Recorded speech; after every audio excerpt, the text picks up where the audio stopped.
आज हम लोग विज्ञान का प्रीवियस ईयर का 30 प्रश्न करने वाले हैं, जिसमें 10 फिजिक्स होगा, 10 केमिस्ट्री होगा और 10 बायोलॉजी होगा। यह सभी प्रश्न बहुत ही महत्वपूर्ण होंगे, सभी एग्ज़ाम में आते रहते हैं, चाहे वो सेंट्रल गवर्नमेंट का एग्ज़ाम हो या स्टेट गवर्नमेंट का एग्ज़ाम हो, यानी रेलवे का हो, एसएससी का हो, बीपीएससी का हो, दरोगा का हो, बिहार पुलिस का हो, किसी भी तरह का एग्ज़ाम कॉम्पिटिटिव की तैयारी अगर आप कर रहे हैं तो सभी के लिए यह प्रश्न अति आवश्यक है, बहुत ही महत्वपूर्ण है। इस 30 प्रश्न को बारी बारी से आप देखिए। 4.9 मीटर की ऊंचाई से किसी वस्तु को धरातल तक गिराने में कितना समय लगेगा, है ना।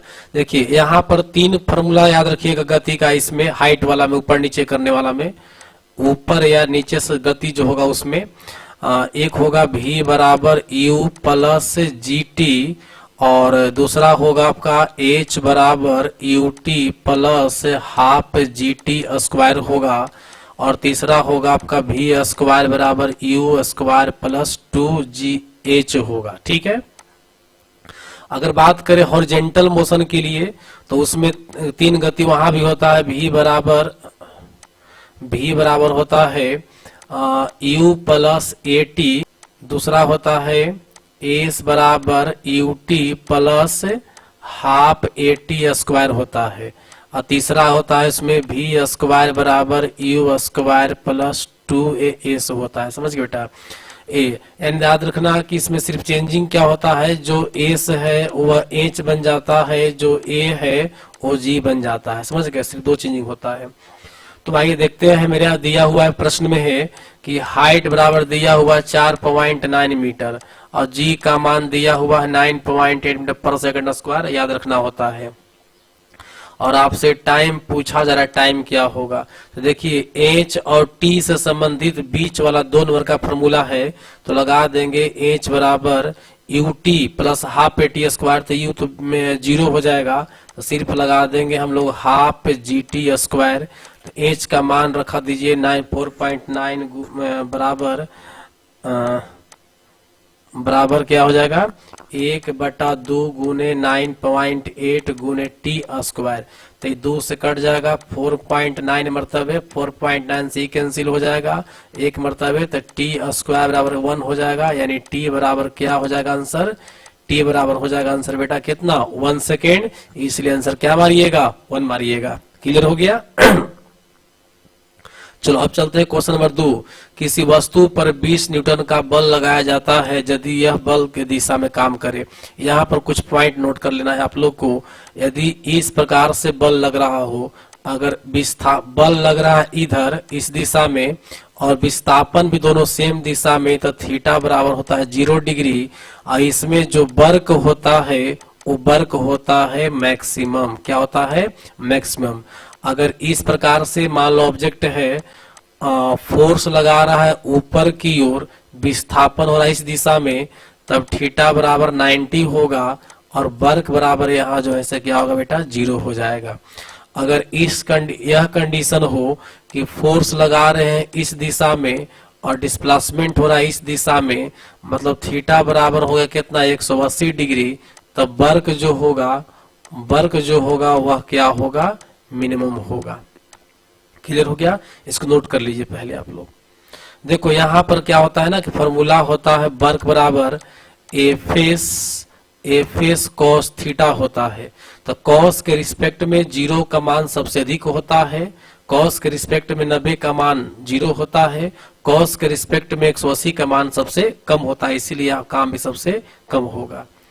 चलिए अब चलते हैं हम लोग क्वेश्चन पर। तो क्वेश्चन पे दिया हुआ है फोर्स बराबर दिया हुआ है 20 न्यूटन, डिस्प्लेसमेंट दिया हुआ है 60 मीटर। तो पूछा जा रहा है आपसे कि बल कितना कार्य करेगा, वाट। डब्ल्यू वाला फॉर्मूला हो जाएगा एफ एस कॉस थीटा, ये हमारा 20 न्यूटन है, ये हमारा 60 न्यूटन है। कॉस कितना बैठेगा, कॉस 0 डिग्री बैठेगा क्योंकि सेम डायरेक्शन है, तो ये हो जाएगा 1200 गुने 1 बराबर कितना हो जाएगा, इसका हो जाएगा 1200 जूल हो जाएगा। तो आप देखिए ऑप्शन ए नहीं होगा, चूंकि यहाँ पर न्यूटन है, इसीलिए 1200 जूल यहाँ नन ऑफ दीज में होगा, यानी आंसर क्या मारेंगे, डी मारेंगे। अब चलते हैं क्वेश्चन नंबर 3 की ओर। बैटरी के ऋणात्मक ध्रुव से जुड़े हुए इलेक्ट्रोड को क्या कहते हैं? बेटा देखिए, कोई भी बैटरी होता है उसमें 2 प्रकार का इलेक्ट्रोड होता है।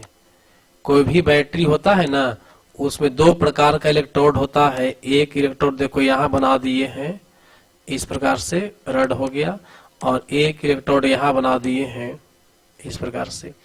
एक पॉजिटिव होता है और दूसरा क्या होता है, निगेटिव होता है, और दोनों को मिश्रित रूप से हम लोग बोलते हैं इलेक्ट्रोड। क्या बोलते हैं इसको, इलेक्ट्रोड बोलते हैं। ठीक है, पॉजिटिव वाले को बोलते हैं एनोड, पॉजिटिव वाले को क्या बोलते हैं, एनोड, और निगेटिव वाले को बोलते हैं कैथोड।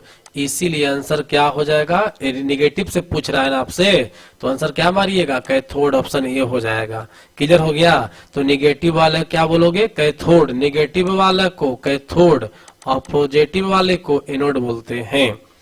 अब आते बेटा क्वेश्चन नंबर 4 नंबर क्वेश्चन का आंसर दीजिए फटाफट, बहुत आसान है। क्या आंसर होगा, आंसर दो।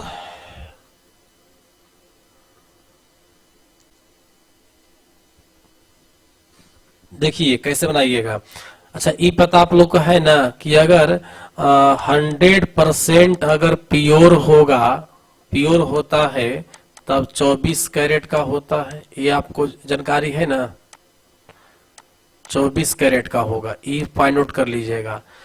24 कैरेट का 100% होता है, तो यहाँ लिख दीजिएगा, चूंकि 24 कैरेट जब होगा तो 100% होगा, इसीलिए 1 कैरेट होगा तो 100 बटा कितना होगा, 24 होगा। इसीलिए 18 कैरेट पूछा जा रहा है, तो 18 गुने 100 बटा कितना होगा, 24 होगा। तो ये हमारा काट देंगे 3 मरतबे, 4 मरतबे, 4 चौके 24, 25 चौका 100 काट देंगे, टोटल कितना आ गया, 75% आंसर आ गया, है ना। आंसर क्या मारिएगा, सी मारेंगे। चलिए बेटा चलते हैं क्वेश्चन नंबर 5 की ओर। इंद्रधनुष में कितने रंग होते हैं? देखो गांव के किसी व्यक्ति से पूछोगे, पढ़ाई किया हो या नहीं किया हो, कोई व्यक्ति से पूछोगे तो आंसर बोलेगा कि 7 होता है। तो आप लोग भी 7 ही आंसर दोगे, हम जान रहे हैं, लेकिन ये जानना होगा कि इंद्रधनुष में 7 रंग होता है। तो इस 7 रंग के पट्टी को हम क्या कहते हैं, तो याद है, इस 7 रंग के पट्टी को हम बोलते हैं स्पेक्ट्रम। क्या बोलते हैं, स्पेक्ट्रम, स्पेक्ट्रम बोलते हैं। और हिंदी में इसको हम लोग बोलते हैं वर्णपट। क्या बोलते हैं बेटा, वर्णपट। जब सूरज का प्रकाश यानी श्वेत प्रकाश किसी प्रिज्म से गुजरती है तो वह 7 रंगों में बढ़ जाती है, वह 7 रंगों में बढ़ जाती है। यहाँ पर जो क्रिया हुआ, 7 रंगों में बंटने का जो क्रिया हुआ, इसको बोलते हैं वर्ण विक्षेपण। इसको क्या बोलते हैं हम लोग, इसको बोलते हैं वर्ण विक्षेपण। 7 रंगों बंटने क्रिया को वर्ण विक्षेपण कहते हैं, नोट कर लेना है। और सूरज के प्रकाश में 7 रंग है, बहुत सारा रंग है, तो इसे नाम पड़ गया पॉलीक्रोमेटिक। पॉलीक्रोमेटिक, पॉली मतलब बहु होता है, क्रोमेटिक मतलब रंग होता है, बहुरंगी, है ना। तो हो गया पॉलीक्रोमेटिक लाइट। और जब यही लाइट अलग अलग पार्ट बाई पार्ट बट गया, सिंगल सिंगल हो गया, अकेला अकेला हो गया, तो अकेला को कहते हैं मोनो, 2 का डाई, 3 का ट्राई।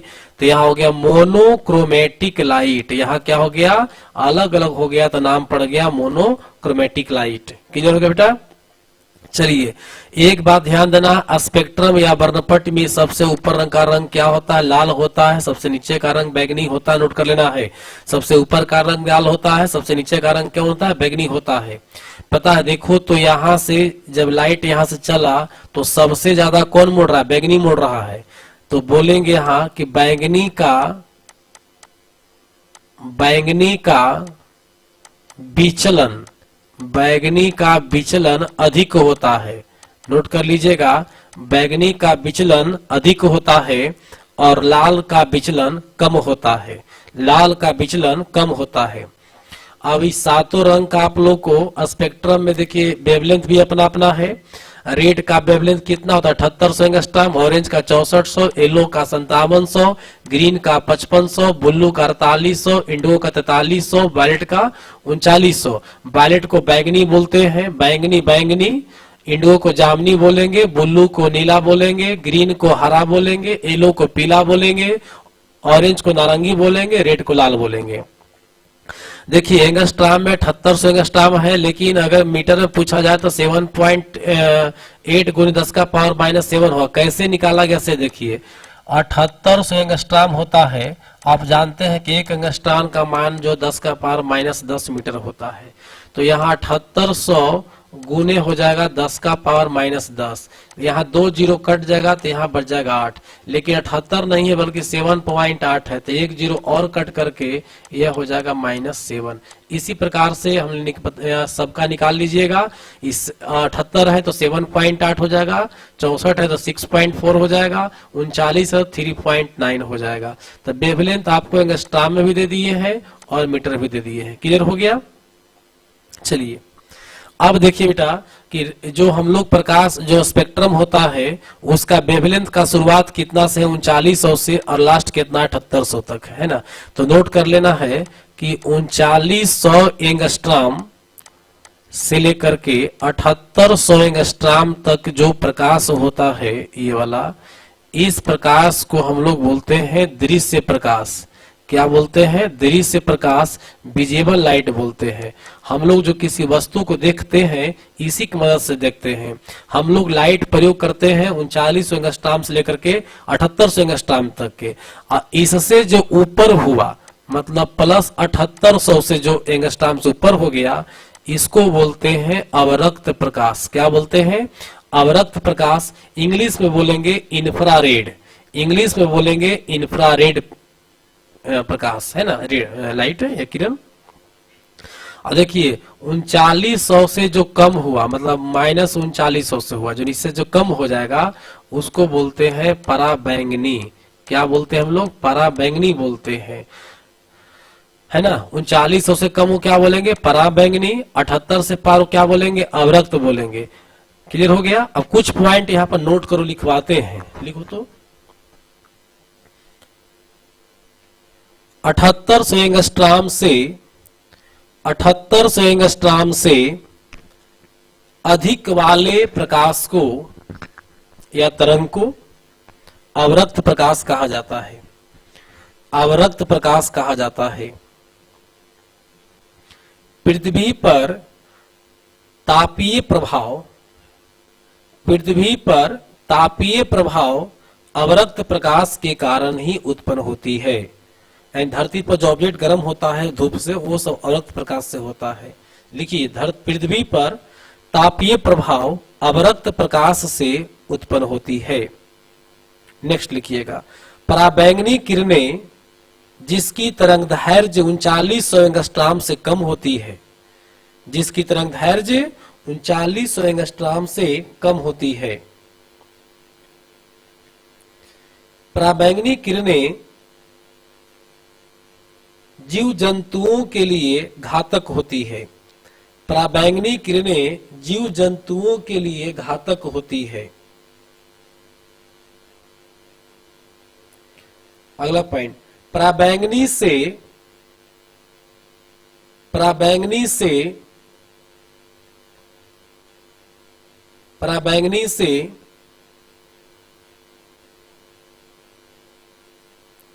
हम लोग को ओजोन परत बचाता है। ओजोन परत बेटा ऐसे लिख लो,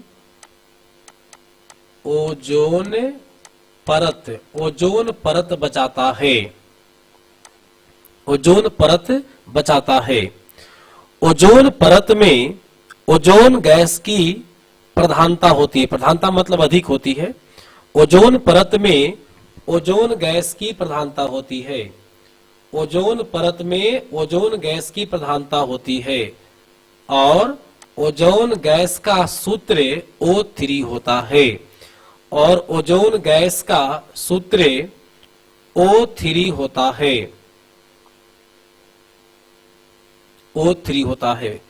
ओजोन परत की मोटाई ओजोन परत की मोटाई डॉप्सन में मापी जाती है। ओजोन परत की मोटाई डॉप्सन में मापी जाती है। ओजोन परत की मोटाई डॉप्सन में मापी जाती है। क्लियर है बेटा? अब एक बात समझो, नया पॉइंट। जब दृश्य प्रकाश का तरंग दैर्घ्य 3900 से कितना 7800 होता है, ये तो रेंज में हो गया। लेकिन अगर एक्चुअल आंसर रहे विदाउट रेंज, जैसे मान लो दे दिएगा 5000, 6000, 7000, 8000, तब क्या मारिएगा? तब मारना होगा लगभग अप्रोक्सीमेटली कितना 6000 एंगस्ट्रॉम। कैसे मारेंगे वो देखिए। देखिए जैसे आप लोअर कितना है, लोअर हो गया 3900, अपर कितना हो गया 7800 हो गया है ना।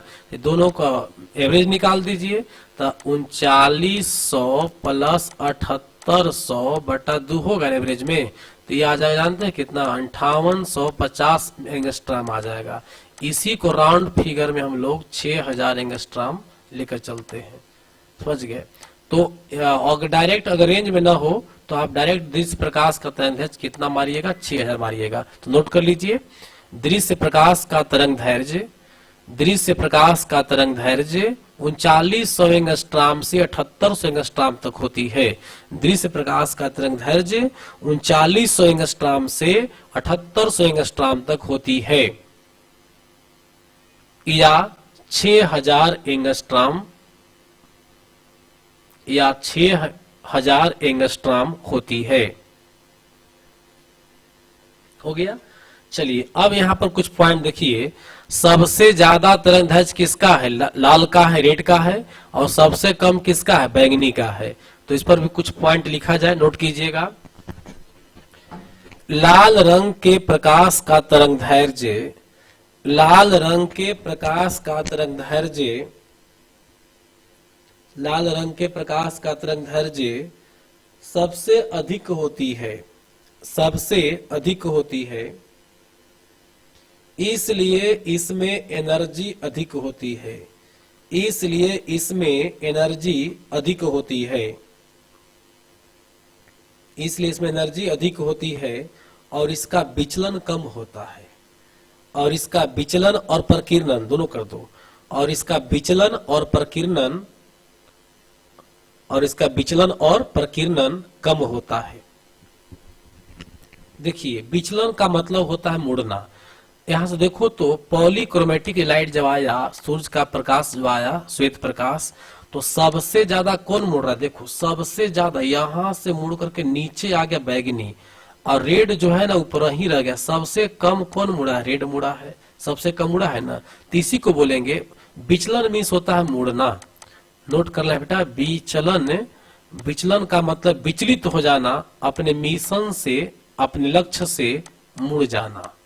समझ गया? जैसे मान लो कोई व्यक्ति जो है कोई बिजनेस करता है और उसको थोड़ा बहुत नुकसान हो गया, या देखा कि यह दुकान नहीं चल पा रहा है, तो उब करके दुकान बंद कर दिया, तो विचलित हो गया।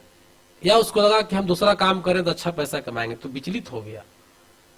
तो विचलित जो है कब होता है आदमी? जब व्यक्ति के मन में निगेटिव पॉइंट आ जाता है, जिसके पास एनर्जी कम होता है, वो व्यक्ति बार बार विचलित हो जाती है, अपने मिशन से मुड़ जाता है, बार बार अपना मिशन चेंज कर लेता है। समझ गए? तो रेड का एनर्जी बहुत हाई है, अभी लिखवाए हैं, इसीलिए इसका विचलन क्या होता है? कम होता है। तो सबसे कम विचलन किसका होता है? लाल का। क्यों? क्योंकि उसमें एनर्जी ज्यादा है, उसका वेवलेंथ ज्यादा है। अब प्रकीर्णन का मतलब होता है बिखरना। ऐसे लाइट आया, पार्टिकल्स पड़ा, इस प्रकार से बिखर गया, लाइट बिखर जाना, क्या कहता है? प्रकीर्णन कहलाता है। तो प्रकीर्णन भी सबसे कम किसका होता है? रेड का ही होता है, क्योंकि इसका एनर्जी ज्यादा है, कम बिखरता है बेचारा। विचलित होना, बिखरना दोनों एक ही सेंस है। बिखर गया में क्या? बर्बाद हो गया।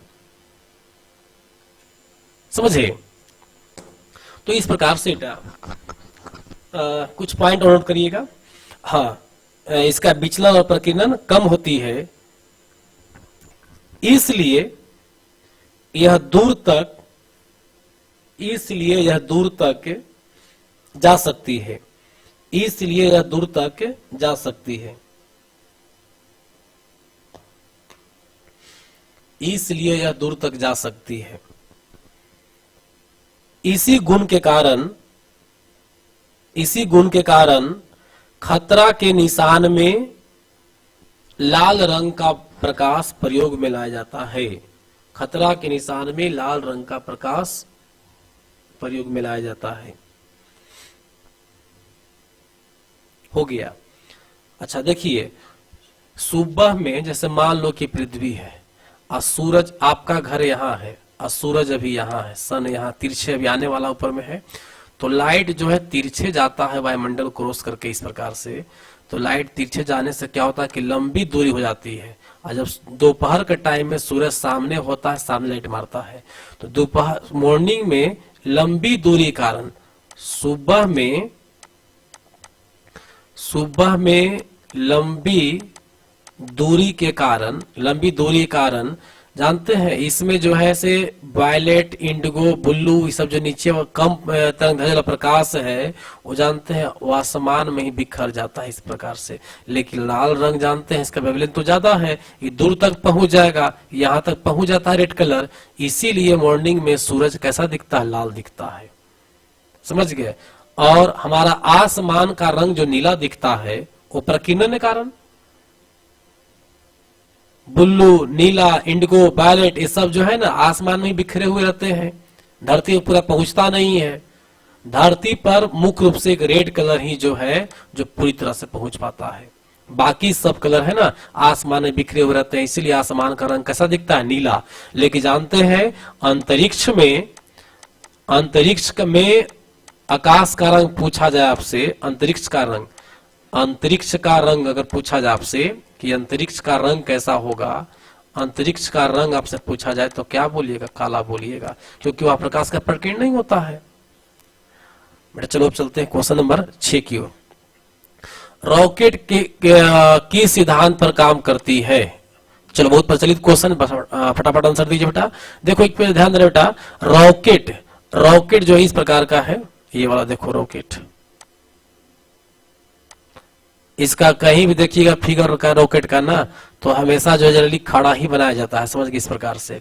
आप अगर एरोप्लेन की बात करते हैं है ना, तो एरोप्लेन की बात करते हैं अगर हम लोग, ऐसे तो हॉरिजॉन्टल होता है। पता है एरोप्लेन हमेशा जो है ये पृथ्वी के वायुमंडल में ही उड़ती है, वायुमंडल में उड़ती है, लेकिन रॉकेट जो हमारा है वायुमंडल में नहीं बल्कि कहाँ चलती है, अंतरिक्ष में चलती है, अंतरिक्ष में चलती है। समझ गए। इसका 99% यात्रा जो है ना कहाँ होता है, अंतरिक्ष में होती है। और अंतरिक्ष में बेटा जी का मान क्या होता है, 0 होता है, याद रखिएगा, क्योंकि वहां गुरुत्वाकर्षण नहीं है। अंतरिक्ष में गुरुत्वाकर्षण नहीं है, इसीलिए जी का मान क्या होता है, 0 होता है। तब एक बात प्रश्न आता है कि रॉकेट में कौन कौन सा ऊर्जा होगा, एरोप्लेन में कौन कौन सा ऊर्जा होगा, समझिएगा। यहाँ ये हो गया काइनेटिक एनर्जी, इसका फॉर्मूला होता है 12 mv²। ये हो गया पोटेंशियल एनर्जी, इसका फॉर्मूला होता है mgh। ठीक है। तो रॉकेट की अगर बात करें तो रॉकेट में तो वेलोसिटी है, चल रही है, चाल होवे करेगा, तो इसका मतलब है काइनेटिक एनर्जी भी होगा। लेकिन रॉकेट में जी तो नहीं होगा, क्योंकि अंतरिक्ष में रॉकेट चलती है और पृथ्वी का वायुमंडल तो 4 सेकंड में पार कर जाएगा जी, 4 से 5 सेकंड में वायुमंडल पार कर जाएगा पूरा रॉकेट। तो इसको थोड़े गिनेंगे हम लोग, लंबा समय उसका कहाँ बीतता है, अंतरिक्ष बीतता है। तो देखो वहां पर जो है जी नहीं होगा, अंतरिक्ष में जी नहीं होगा, इसलिए कहेंगे रॉकेट में पोटेंशियल एनर्जी मतलब स्थितिज ऊर्जा नहीं होगा। रॉकेट में काइनेटिक एनर्जी होगा, लेकिन पोटेंशियल एनर्जी नहीं होगा। पोटेंशियल का मतलब क्या, स्थितिज ऊर्जा। लेकिन एरोप्लेन की बात करें तो इसमें काइनेटिक के साथ साथ पोटेंशियल भी होगा, क्योंकि यहाँ पर गुरुत्वाकर्षण के अंदर ही काम कर रहा है, इसीलिए दोनों होगा इसमें। खैर चलो तो आ जाओ, रॉकेट ये जो है रॉकेट किस पर काम करेगा, संवेग संरक्षण पर काम करेगा। और संवेग संरक्षण जो है बेटा गति का 3rd नियम से मिलता जुलता है, गति का 3rd लॉ से जो है मिलता जुलता है, 3rd नियम से मिलता जुलता है, याद रखिएगा। चलिए अगला पॉइंट क्वेश्चन चलते हैं। डीसी प्रदाय का आवृत्ति क्या होगा, डीसी का फ्रीक्वेंसी क्या होगा। अगर हम बात करें इलेक्ट्रिक करंट की, अगर बात करें इलेक्ट्रिक करंट की, इलेक्ट्रिक करंट दो प्रकार का, एक डीसी होता है, दूसरा एसी होता है। डीसी जो है बेटा एकदम स्ट्रेट लाइन में गमन करता है, जबकि मतलब कोई ऊपर नीचे नहीं, जबकि एसी में हमेशा वोल्टेज फ्लक्चुएट करते रहता है, इसमें साइकिलिंग चलते रहता है, यानी इसका साइकिलिंग होता है 50 साइकिल पर सेकेंड, इसलिए कहेंगे कि इसका फ्रीक्वेंसी होता है 50 हर्ट्ज होता है, 50 हर्ट्ज होता है। जबकि डीसी का फ्रीक्वेंसी जो होता है वो 0 हर्ट्ज होता है, क्योंकि इसमें साइकिल होता ही नहीं है। बात समझ गए। चलिए तो क्या मारेंगे, बिहार मारेंगे हम लोग। क्लियर हो गया। अब चलते बेटा 8 नंबर क्वेश्चन। उच्च वोल्टता और निम्न धारा मापने के लिए बैटरियों को किस क्रम में जोड़ना चाहिएगा। ये हो गया आपका श्रेणी क्रम और ये हो गया आपका समांतर क्रम। ठीक है बेटा। देखिए इसमें अगर ये 2 वोल्ट का है, 2 वोल्ट का है, 2 वोल्ट का है, 2 वोल्ट का है, तो श्रेणी क्रम में जानते हैं टोटल 8 वोल्ट प्राप्त हो जाएगा। ठीक है। अगर ये समानांतर में 2 वोल्ट का है, 2 वोल्ट का है, 2 वोल्ट का है, 2 वोल्ट का है, तो इसका टोटल वोल्टेज 2 वोल्ट होगा। बात समझे। तो देखिए समानांतर क्रम में वोल्टेज जो है चेंज नहीं होता है, ज्यों का त्यों रहता है, नोट कर लोगे। समानांतर क्रम में वोल्टेज नहीं बदलता है, ज्यों का त्यों रहता है। श्रेणी क्रम में वोल्टेज बढ़ जाता है, श्रेणी क्रम में वोल्टेज बढ़ जाएगा, धारा नहीं बढ़ेगा। अगर धारा मान लो यहाँ 3 एम्पियर है, यहाँ भी 3 एम्पियर, यहाँ भी 3 एम्पियर है, यहाँ भी 3 एम्पियर है, तो धारा यहाँ भी 3 एम्पियर होगा। बात समझ गए। लेकिन अगर इस पर 3 एम्पियर धारा है, 3 एम्पियर यहाँ भी है, 3 एम्पियर यहाँ भी है, 3 एम्पियर यहाँ भी है, तब जानते हैं ये हो जाएगा चरती है कितना, 12 एम्पियर हो जाएगा। तो समानांतर क्रम में धारा बढ़ेगा, समानांतर क्रम में धारा बढ़ेगा, अब वोल्टेज ज्यों का त्यों रह जाएगा, और श्रेणी में वोल्टेज बढ़ जाएगा, धारा ज्यों का त्यों रहेगा। इसका मैकेनिकल तरीका से हम समझाते हैं, लेकिन अभी समय के अभाव में समझा नहीं पाएंगे। चलिए अब चलते बेटा हाँ, तो आंसर क्या इसका हो जाएगा, उच्च वोल्टता, यानी श्रेणी का प्रयोग करना होगा। आंसर क्या हो जाएगा, बिहार। अब चलते बेटा क्वेश्चन नंबर 9 की ओर।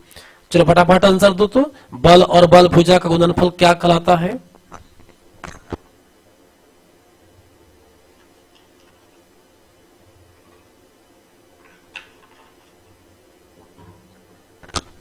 देखिए बेटा चलिए बताते हैं। बल और बल भुजा गुणनफल टॉर्क कहलाता है। टॉर्क होता है, टॉर्क बराबर होता है एफ आर होता है। क्या होता है, एफ आर। एफ हो गया फोर्स, आर हो गया रेडियस, यानी बल भुजा की लंबाई। जैसे मान लो कि नट बोल्ट है, तो इस सेंटर हो गया, तो इस सेंटर से जहां फोर्स लग रहा है इसका जो दूरी होगा इसको आर मान लेंगे। ये मान लो चापाकल की हैंडल है, तो यहां से यहां तक को आर मानेंगे, यहां से यहां तक चापाकल के हैंडल की लंबाई को आर मानेंगे, इस सेंटर से यहां तक की दूरी को आर मान लेंगे। क्लियर हो गया। तो यही हो गया आपका टॉर्क हो गया। जैसे मान लो कि फोर्स लगा रहे हो 20 न्यूटन और हैंडल की लंबाई अगर 5 मीटर, तो टोटल टॉर्क हो जाएगा बी पच कितना, 100 न्यूटन मीटर, या कह सकते हो 100 जूल। न्यूटन मीटर को ही जूल कहते हैं, न्यूटन मीटर को हम लोग क्या कहेंगे, जूल कहेंगे। क्लियर हो गया। एंड टॉर्क का भी, बल अघूर्ण का भी जो मात्रक होगा जूल भी हो सकता है। टॉर्क को हिंदी में हम लोग कहते हैं बल आघूर्ण। क्या कहते हैं बेटा, बल आघूर्ण कहते हैं। क्लियर हो गया। अब एक न्यूमेरिकल है, थोड़ा सा टेक्निकल बात समझिए। जैसे मान लो कि नट है, तो नट को खोलने के लिए हमको टॉर्क चाहिए 60 जूल चाहिए, या कहिए कि 60 न्यूटन मीटर में लिख दे रहे हैं ताकि आसान होगा, आप लोग को न्यूटन मीटर चाहिए। ठीक है। अगर आप फोर्स से चलो अगर मान लो कि रेडियस आप लंबाई जो है, इंच की लंबाई अगर आप 2 मीटर रखते हैं, तो पता है फोर्स कितना लगेगा, टॉर्क बराबर क्या होता है, एफ आर होता है। इसीलिए आर बराबर क्या हो जाएगा, एफ बटा टॉर्क हो जाएगा। सॉरी उल्टा बोल दिए हम। आर बराबर क्या हो जाएगा बेटा, आर बराबर हो जाएगा टॉर्क बटा एफ हो जाएगा। तो टॉर्क हमारा कितना है, टॉर्क हमारा कितना 60, और बटे एफ तो निकालना, आओ उल्टा लेके चल गए, अरे इतना हमको एफ ना निकालना है जी। तो एफ बराबर हो जाएगा टॉर्क बटा क्या हो जाएगा, टॉर्क बटा आर हो जाएगा। तो टॉर्क हमारा दिया हुआ 60, आर मान लिए 2, तो कितना हो गया 30, मतलब हमको 30 न्यूटन फोर्स लगाना होगा। तो याद रखिए इस नट को खोलने के लिए अगर 2 मीटर लंबा रड रखते हैं तो हमको 30 न्यूटन फोर्स बल लगाना पड़ेगा। लेकिन यही क्वेश्चन में देखो टॉर्क अगर 60 न्यूटन मीटर नहीं रखा जाए और केवल इसको आर को रिंच की लंबाई को इसे बढ़ा कर करके हम 5 मीटर अगर कर देते हैं, यहाँ 2 मीटर लिया 5 मीटर कर देते हैं, तो कितना बल लगाना होगा। तो बल बराबर क्या हो जाएगा टॉर्क बटे रेडियस। तो टॉर्क कितना था 60 चाहिए हमको, टॉर्क 60 चाहिए ना। तो 60 बटे कितना 5, 12 25 60, यानी बल कितना लगेगा 12 न्यूटन लगेगा। देखे आप क्या देखे कि जैसी रेडियस बढ़ गया बल भुजा की लंबाई बढ़ गया तो फोर्स कम गया। यहाँ 30 न्यूटन फोर्स लग रहा था और यहाँ पर 12 न्यूटन लग रहा है। अगर और रेडियस बढ़ा दीजिएगा तो और फोर्स कम लगेगा। बात समझे। इसीलिए बेटा यही कारण है कि जितने रिंच लंबा रखिएगा उतने आपको बल कम लगाए पड़ेगा। आसानी से चक्का नट बोल्ट खुल जाएगा या कसा जाएगा। ये चापाकल का हैंडल जितने लंबा रहेगा उतने हल्का चलेगा। आप देखे होंगे ये देहात में जो चापाकल पर्सनल होता है, ये गवर्नमेंट द्वारा चापाकल जो बनता है हथिया चापाकल, ये दोनों में इसका हैंडल ज्यादा लंबा है हथिया चापाकल का, इसीलिए हल्का चलता है। समझ गए। इस हैंडपंप की अपेक्षा ये हैंडपंप हल्का चलता है क्योंकि इसका हैंडल की लंबाई क्या है ज्यादा है।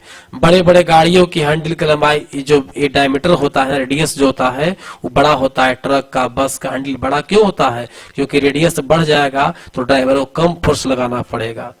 बात समझे। कुटिकल का चक्का देखें बड़ा होता है। जितने रेडियस बढ़ाइएगा काम करने के लिए उतना ही आपको फोर्स क्या होगा कम लगाना पड़ेगा। बात समझ गए। चलिए तो बात करते हैं बल और बल भुजा गुणनफल क्या होता है, टॉर्क होता है। अब चलते हैं 10 नंबर क्वेश्चन। जो तत्व बिजली के प्रवाह मदद करे, मदद नहीं करे, प्रवाह मदद नहीं करे, तो मदद कौन नहीं करेगा जी, कुचालक। कुचालक जो है मदद नहीं करेगा। और कुचालक का मतलब हो गया नॉन मेटल। कुचालक का मतलब क्या हो गया नॉन मेटल। तो इसमें देख लो ये क्या है, ये हो गया आपका नॉन मेटल, ये आपका मेटल है, मेटल है, मेटल है, तो नॉन मेटल यानी आंसर क्या हो जाएगा सल्फर हो जाएगा। चलिए बेटा अब चलते हैं क्वेश्चन नंबर 11 केमिस्ट्री में। सबसे हल्का तत्व कौन है, आंसर दो फटाफट। चलो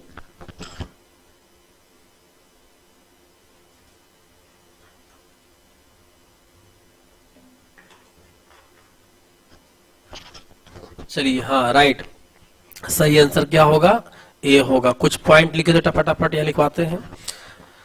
लिखिए सबसे हल्का तत्व हाइड्रोजन है, सबसे हल्का तत्व हाइड्रोजन है, सबसे हल्का गैस हाइड्रोजन है, सबसे हल्का गैस हाइड्रोजन है, सबसे हल्का गैस भी कौन हाइड्रोजन है, सबसे अधिक मात्रा ब्रह्मांड में सबसे अधिक मात्रा में पाया जाता है, ब्रह्मांड में सबसे अधिक मात्रा में पाया जाता है कौन, हाइड्रोजन।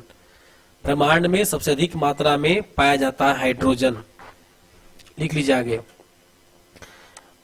ऑक्सीकरण का मतलब क्या होता है, ऑक्सीकरण का मतलब बताए थे आप लोग को, ऑक्सीकरण का मतलब होता है दहन, है ना। लिखिए हाइड्रोजन के ऑक्सीकरण या दहन से, हाइड्रोजन के ऑक्सीकरण या दहन से जल की प्राप्ति होती है। हाइड्रोजन के ऑक्सीकरण या दहन से जल की प्राप्ति होती है। नेक्स्ट पॉइंट लिखिएगा। हाइड्रोजन के नाभिक में न्यूट्रॉन नहीं होता है, हाइड्रोजन के नाभिक में न्यूट्रॉन नहीं होता है, हाइड्रोजन के नाभिक में न्यूट्रॉन नहीं होता है, हाइड्रोजन के नाभिक में न्यूट्रॉन नहीं होता है। बाद में क्लास करते हैं, क्लास कर रहे हैं।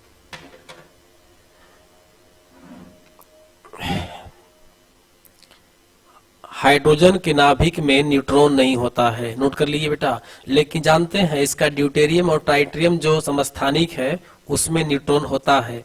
ड्यूटेरियम में होगा इसका 1 न्यूट्रॉन हो जाएगा और ट्राइटेरियम में 2 न्यूट्रॉन हो जाएगा। चलो ठीक है बेटा। अब सेकेंड पॉइंट जो है ना उसको नोट कर लो, आंसर तो टिक लगा देते हैं इसका। सेकंड पॉइंट क्या, हीलियम है, हीलियम पर भी नोट कर लो। हीलियम द्वितीय सबसे हल्की गैस है, मतलब हाइड्रोजन के बाद हीलियम द्वितीय सबसे हल्की गैस है, द्वितीय सेकंड नंबर पर द्वितीय सबसे हल्की गैस है।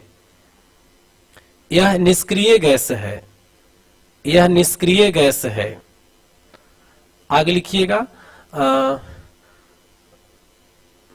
वायुयानों की टायर ट्यूब में, वायुयानों की टायर ट्यूब में हीलियम गैस ही भरा जाता है, हीलियम गैस भरा जाता है, हीलियम गैस भरा जाता है। फिर लिखिएगा, कृत्रिम कृत्रिम श्वसन में, कृत्रिम श्वसन में भी हीलियम गैस का प्रयोग किया जाता है, कृत्रिम श्वसन में भी हीलियम गैस का प्रयोग किया जाता है, हीलियम गैस का प्रयोग किया जाता है। चलिए बेटा आप चलते हैं हम लोग क्वेश्चन नंबर 12 की ओर। चलिए आंसर दीजिए, सोना निम्न में किसमें आसानी से घुल सकता है? बहुत बढ़िया क्वेश्चन है, आंसर दो। सोना किसमें आसानी से घुल सकता है?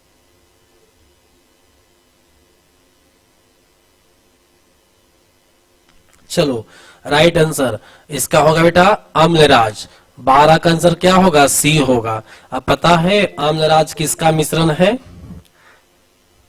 अम्लराज में जो है नाइट्रिक एसिड और कौन होता है? अम्लराज में नाइट्रिक एसिड और आपका जो है हाइड्रोक्लोरिक एसिड होता है। तो जानते हैं इसमें कई भाग क्या होगा, जानकारी आप लोग को है। चलिए नोट कर लीजिए फॉर्मूला इसका। इसमें जो है 3 भाग HCl होगा और प्लस 1 भाग जो है HNO3 होगा। कई भाग? 1 भाग, मतलब 3 पार्ट, दोनों का अनुपात 3:1 होता है। 3 भाग इक्वारेजिया में 3 भाग HCl होता है और 1 भाग जो है क्या होता है? नाइट्रिक अम्ल HNO3 होता है। चलिए अब चलते हैं क्वेश्चन नंबर 13 की ओर। दिया सलाई में प्रयुक्त होता है, बहुत प्रचलित क्वेश्चन है, बताइए फटाफट। चलो दिया सलाई में लाल फास्फोरस होगा, ऐसे भी लाल देख के पता चल रहा होगा, लेकिन जानते हैं लाल और सफेद में सबसे घातक जो है ना, सफेद यानी पीला फास्फोरस, सफेद या पीला फास्फोरस एक ही है, ज्यादा घातक होता है। चलिए अब चलते हैं क्वेश्चन नंबर 14 की ओर। कार्बनिक यौगिक के सूक्ष्म जीवों द्वारा धीरे धीरे अपघटित होने वाली क्रिया क्या कहलाता है? राइट, कोई भी कार्बनिक यौगिक के सूक्ष्म जीव द्वारा जो अपघटन होता है उसको हम लोग किण्वन कहते हैं। क्या कहते हैं? उसको किण्वन कहते हैं। जैसे शराब का निर्माण किण्वन विधि से होती है ना? तो आंसर क्या हो जाएगा बेटा? डी हो जाएगा। अब चलते हैं क्वेश्चन नंबर 15 की ओर। कार और मोटर गाड़ियों में प्रयुक्त होने वाला पेट्रोल किसका मिश्रण होता है? बताइए, आंसर दो फटाफट।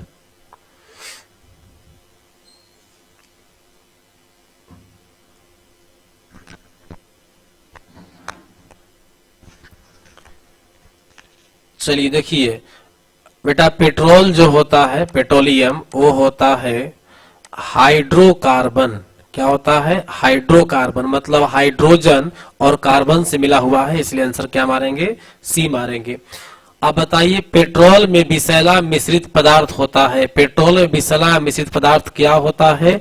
चलो फटाफट आंसर दो, तब तक हम इसको फार्मूला आप लोग को लिख देते हैं। ब्यूटेन C4H10 हो जाएगा, ब्यूटेन नॉर्मल हो गया था बिल्कुल। चलिए अगला है टेट्रा एथिलेड।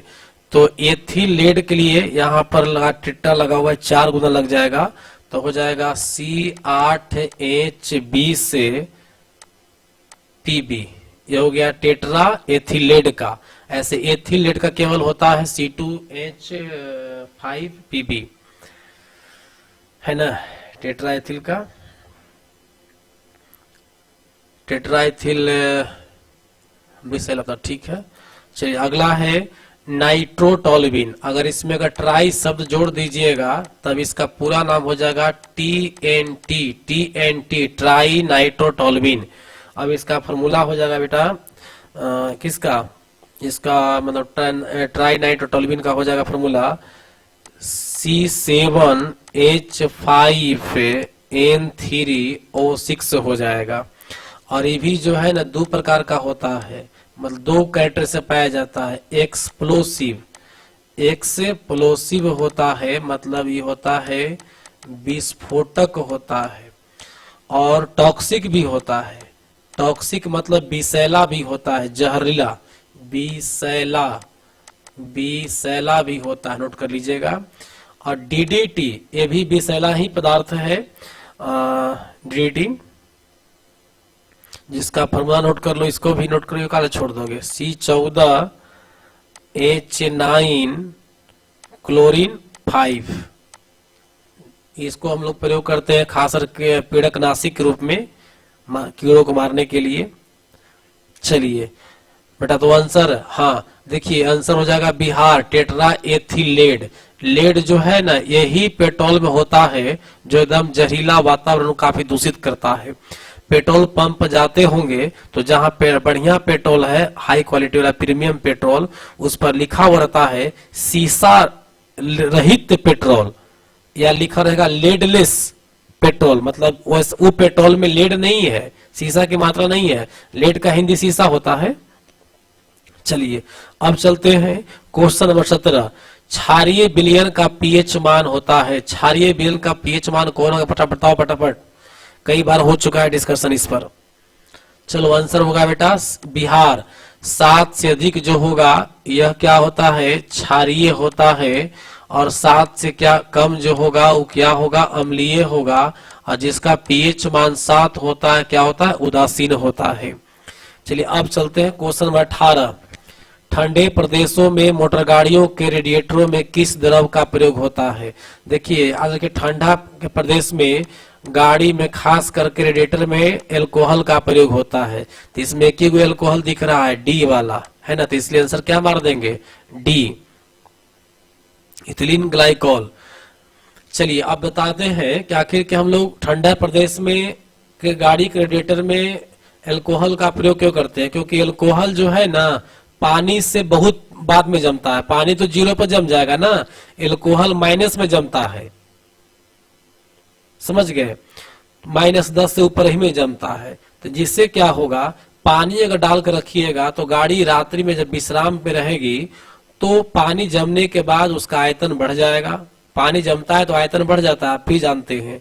और तब क्या होगा कि जितनी भी उसमें नलियां हैं, इंजन के अंदर नली बनाई गई है, हो सकता है फाड़ दे, फोल्ड कर दे, टेढ़ी मेढ़ी कर दे, इसलिए पानी का प्रयोग नहीं होता है।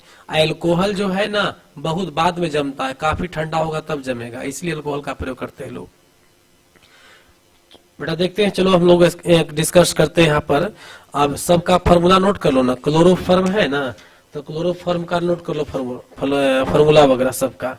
चलिए क्लोरोफॉर्म का फार्मूला लिख लीजिए ताकि अगला बार एग्जाम में कभी आए तो आपको दिक्कत ना हो।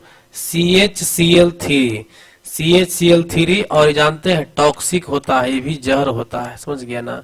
जल का तो फार्मूला पता ही होगा आप लोग को, H2O होगा, लेकिन अगर भारी जल का अगर पूछा जाए तब क्या होता है, D2O होता है।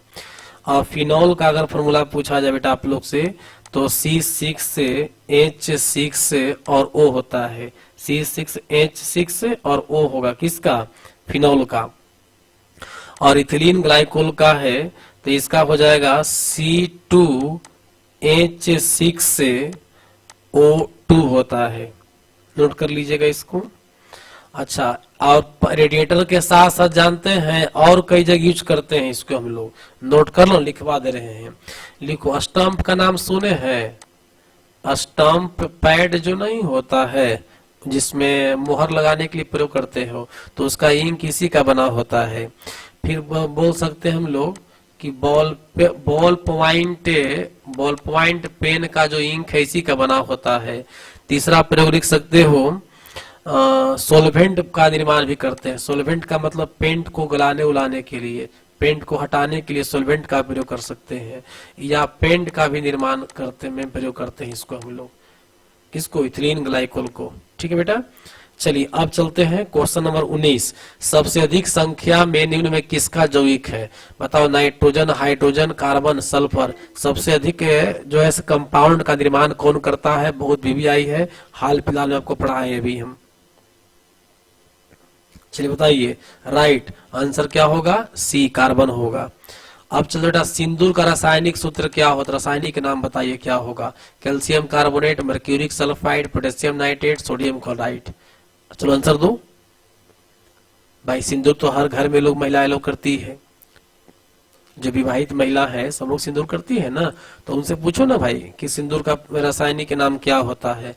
सिंदूर का रासायनिक नाम होता है बेटा मर्क्यूरिक सल्फाइड, और फॉर्मूला हो जाएगा HgS, मरकरी और सल्फर। केमिस्ट्री समाप्त हो बेटा। अब चलते हम लोग बायोलॉजी की ओर। खाद्य पदार्थों का पौधों में स्थानांतरण का मुख्य अवयव क्या होगा। खाद्य पदार्थ जैसे मान लो जितना भी तरह का फल देने वाला पेड़ है, जितना भी तरह का फल देने वाला पेड़ है ना, तो उसमें खाद्य पदार्थ जो हुआ, जैसे मल फल वगैरह हुआ, उसका स्थानांतरण कैसे होता है पूरा बॉडी में, पेड़ में, उसी के बारे में डिस्कस करना है हम लोग को है। चलिए बताइए फटाफट। चलो तब तक फार्मूला हम लिख दे रहे हैं, एग्जाम में पूछा जाता है। ग्लूकोज का लिख लो फार्मूला C6 से H12 और ऑक्सीजन कितना 6।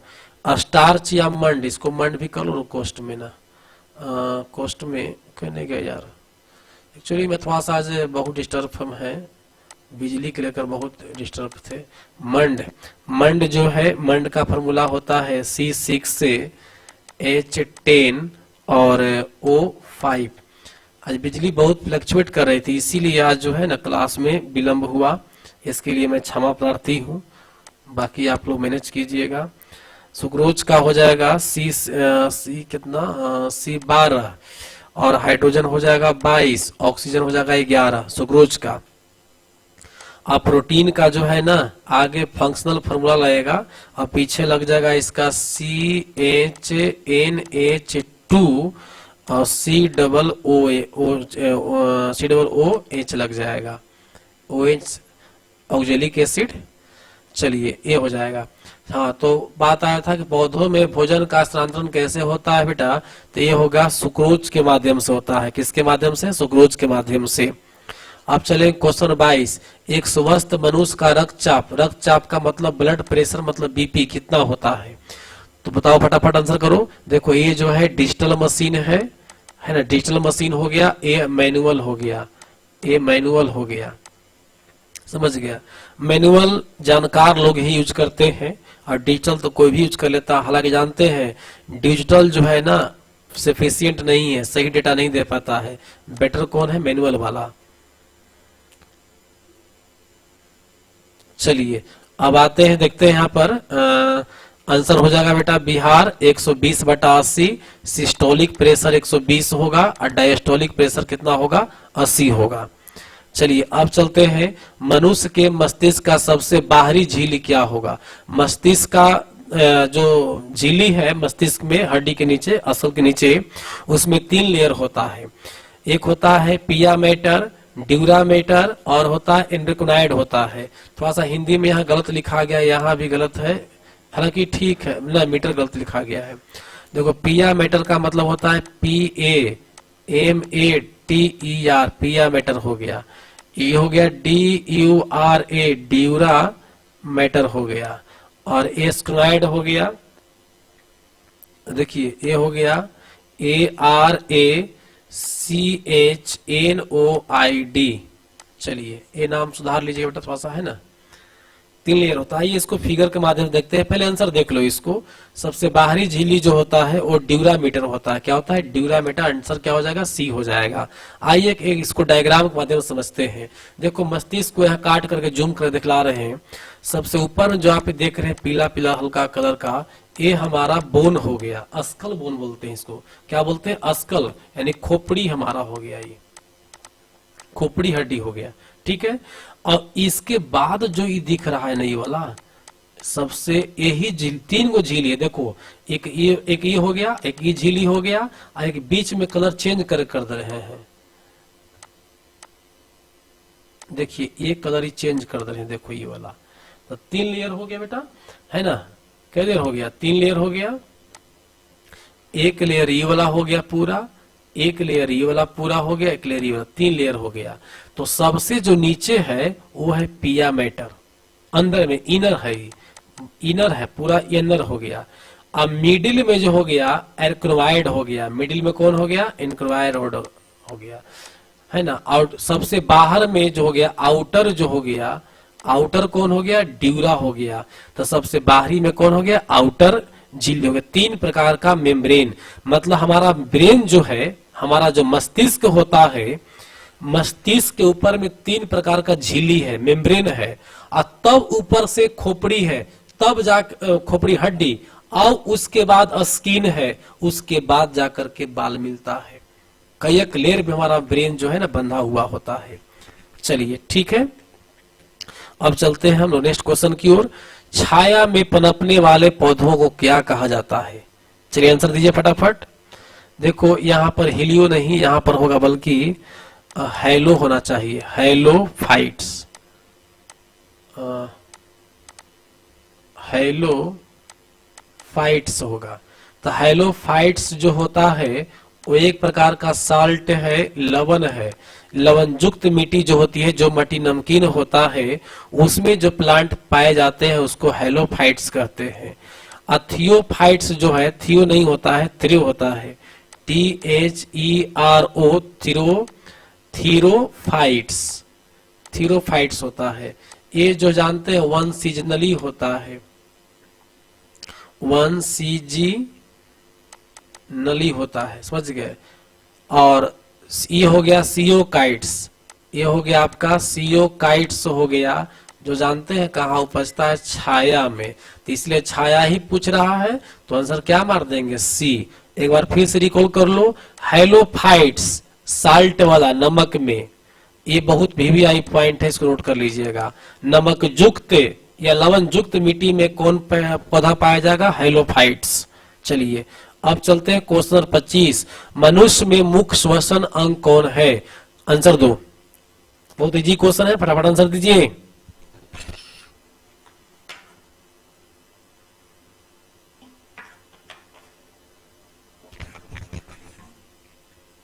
चलिए राइट आंसर क्या होगा, फेफड़ा होगा। अब चलिए क्वेश्चन नंबर 26 में, कौन सी बीमारी श्वसन तंत्र को प्रभावित करेगी? देखो बता दे रहे हैं, ब्रोंकाइटिस जो है श्वास नली को प्रभावित करेगा। श्वास नली, खाली नली लिख दे रहे हैं, है ना, पूरे लिख दे। अरे यार तुम लोग भी जो है ना,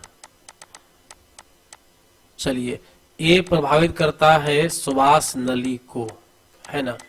चलिए टीबी प्रभावित करता है फेफड़ा को, निमोनिया प्रभावित करता है फेफड़ा को। तो ये बाबू तीनों श्वसनीय तंत्र न है, इसलिए आंसर क्या मारेंगे, डी मारेंगे। चलिए अब चलते उच्च रक्तचाप अवस्था, मतलब हाई ब्लड प्रेशर को क्या कहा जाता है? आंसर कीजिए फटाफट।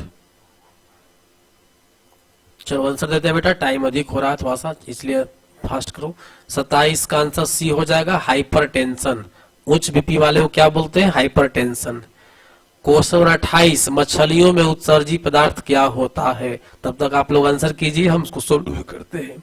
देखिए मछली में जो है ना, यूरिया भी मिलता है, अमोनिया भी मिलता है, यूरिया भी मिलता है, अमोनिया भी उत्सर्जित पदार्थ मिलता है। लेकिन यूरिया जो है ना नाम मात्र का कम होता है, और मैक्सिमम कौन होता है, अमोनिया होता है। इसीलिए आंसर क्या मारेंगे, अमोनिया मार देंगे। जो दो ऑप्शन, अगर इसमें से अमोनिया नहीं रहता तब यूरिया मारते। क्वेश्चन 28, किस अंग को शरीर का सबसे व्यस्त अंग माना जाता है? बाबू देखो फेफड़ा, जबड़ा, वृक्क में, इस चारों में सबसे व्यस्त जो है ना हृदय है, इससे व्यस्त अंग कोई नहीं है। एनी टाइम चलते रहता है, आप सोए रहिए चलते रहेगा। हालांकि फेफड़ा भी, हृदय के बाद फेफड़ा, तब किडनी, ये सब लगातार काम करते रहता है। लेकिन हार्ट जो है ना एकदम गजब है, एक सेकंड 2 सेकंड के लिए नहीं रोक सकता है। फेफड़ा को, सांस को तो आप रोक सकते हो, लेकिन हार्ट को नहीं। सबसे व्यस्त अंग किसको मानते हैं, हृदय को। चलिए अब चलते हैं क्वेश्चन नंबर 30 की ओर। मनुष्य के शरीर में कुल कितने फिंगर बोन्स, फिंगर बोन्स का मतलब अंगुली वाला हड्डी पाई जाती है? तो आइए गिनते हैं बेटा। देखो यहाँ फिगर से देखो, ये आपका हथेली हो गया, यहाँ से यहाँ तक हथेली बना दिए। हथेली में 1 2 3 4, हथेली में 5 हड्डी हो गया। लेकिन तो हथेली है, फिंगर की बात तो है नहीं। फिंगर में गिनिए 1 2, 2 हड्डी यहाँ, 1 2 3, 1 2 3, यहाँ भी 3, यहाँ भी 3, 1 2 3, यहाँ भी 3, 1 2 3, यहाँ भी 3, टोटल मिला के कितना हो गया? एक हाथ में 14 गो हो गया। तो एक हाथ में 14 गो, फिर 14 गो, 28 गो हो गया। तो हमारा हैंड में कितना हो गया बेटा हड्डी? 28 हो गया। और सेम स्ट्रक्चर पैर में भी होता है, तो लेग्स में भी कितना हो जाएगा? 28 होगा। तो टोटल कितना हो जाएगा? सब मिला करके हो जाएगा टोटल 28, 28 कितना? 56। तो आंसर क्या मारेंगे? बिहार मारेंगे। अभी जो उंगली है ना, आप अपने उंगली को भी देख सकते हो, कनिष्क जो है कानी देखो 3 गोग्रा में गिरा है, तो 3 हड्डी, यहाँ भी 3 हड्डी, सब में 3 हड्डी होता है, अंगूठा में 2 हड्डी होता है, और सेम स्ट्रक्चर पैर में भी होता है। चलो क्लियर हो गया बेटा। आज का सेशन यहीं पर समाप्त करेंगे हम, अब मिलेंगे हम लोग अगली क्लास में।